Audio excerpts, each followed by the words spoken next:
This is Omar Ahmed for IFL TV, proudly sponsored by Everlast. We're in central London at the Savoy Hotel for the Boxing Writers Award. Just tell everyone what we're doing down here, Dave.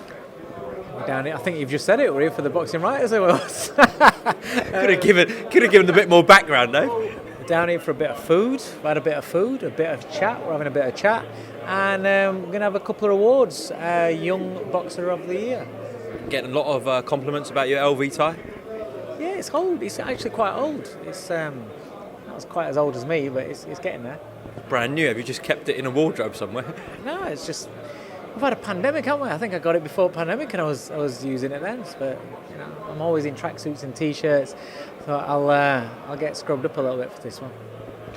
Now, the worst kept secret in boxing at the moment is about Derek Chisora and his rumoured date with Adam Kalnacki. Well, fight date, not a date, but I'm sure you saw the leaks online, Dave. Come on.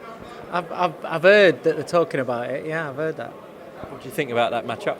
It's an exciting fight, isn't it? It's a really exciting. Listen, whatever it's for, that they're doing it for, or anything like that, it doesn't really matter. You've got the styles of those two fighters. Put them in together in the ring, and you're going to see some bombs. You know what I mean? You're going to see some punches flowing. Probably not a lot of great defence. It's going to be an exciting fight. Okay, but fully expect Derek to outwork Adam and come out on top on that one? You'd hope so. As a Chisora fan, you'd hope he'd be able to. But it is a 50-50 fight. It's a very good fight. I don't know.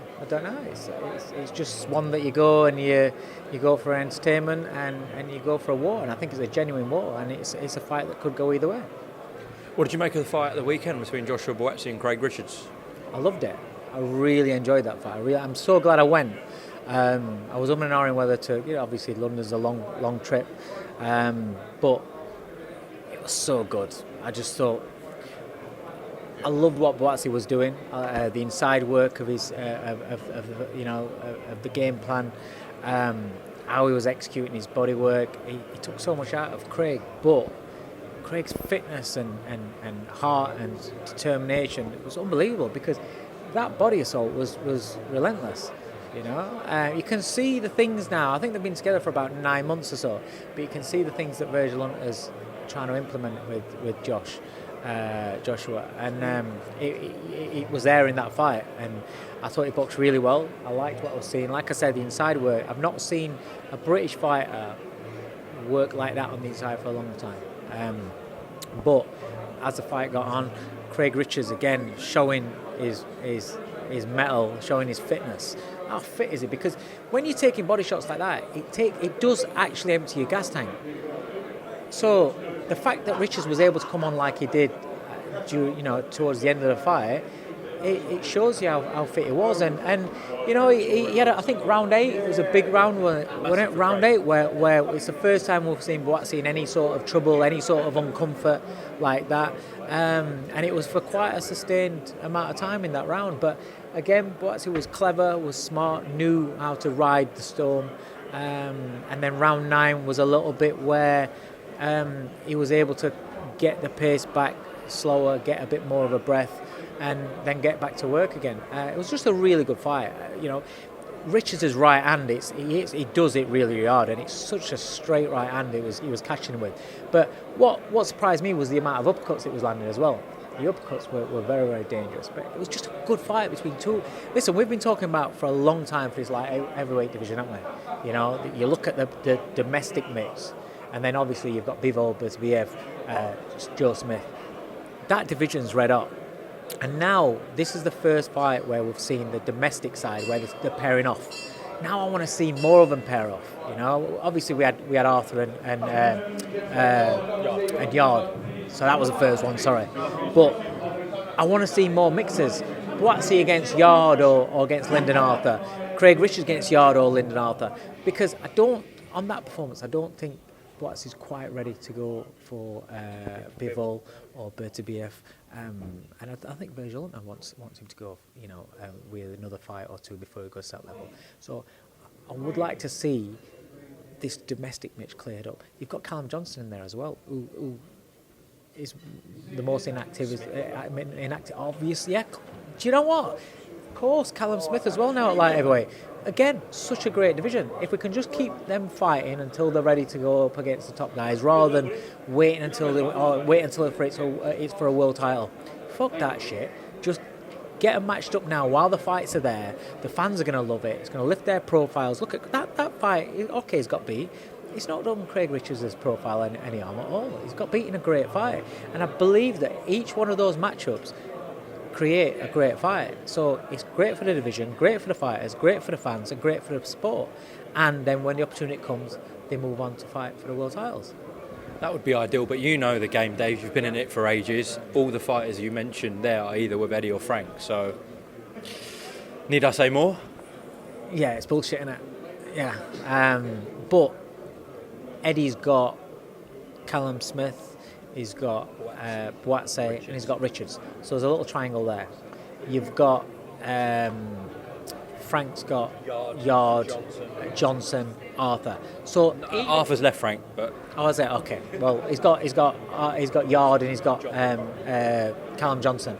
I'd just like to see the fights happen in those deals. If that's what happens, then that's what happens. Like you said, it's not very likely that you're going to get the cross match overs, however much the fans want it. But in an ideal world, it would do. But the fights are there within the Sables. Get them made. You've seen, Eddie's done it now with those two on Saturday.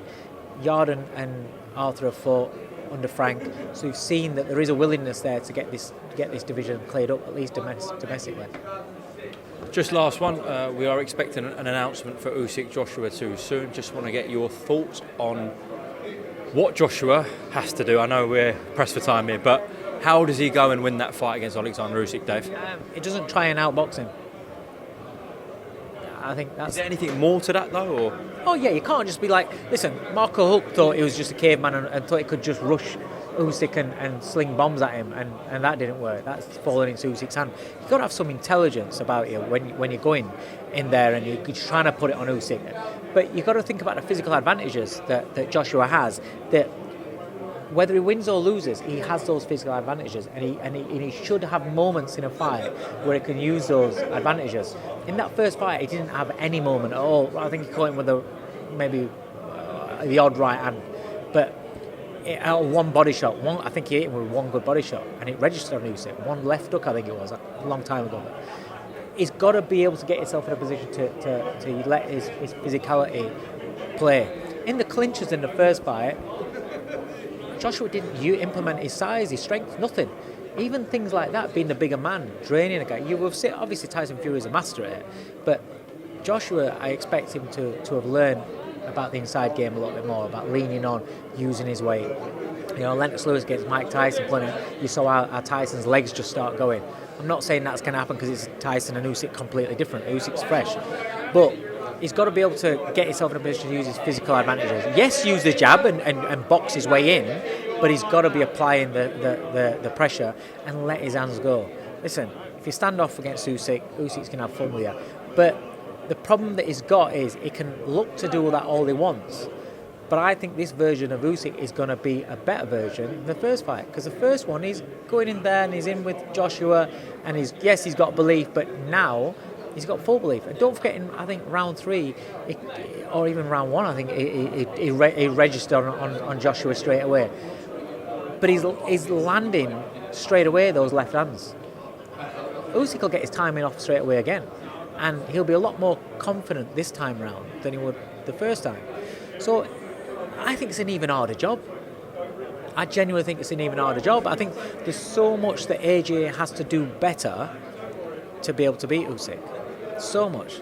But it's heavyweight boxing, and if AJ can get in that range, then he's a very good combination puncher, throws with good hand speed and good power. But I do think he needs to have an assault on that body, because he's got to take Usyk's legs away. He's got to get Usyk more static in front of him, where then he can look to try and do his work. But it's easier said than done. Usyk, you're talking about levels. Dave Coldwell, thank you very much for talking to IFL TV. Enjoy the rest of your night here at the Savoy Hotel. And of course, we look forward to news on Jordan Gill, especially after that spectacular knockout last time. So we'll have a catch up when something's confirmed on him, all right? Cheers, mate. Nice one. Welcome, Team Everlast, to the Team Everlast Fitness app.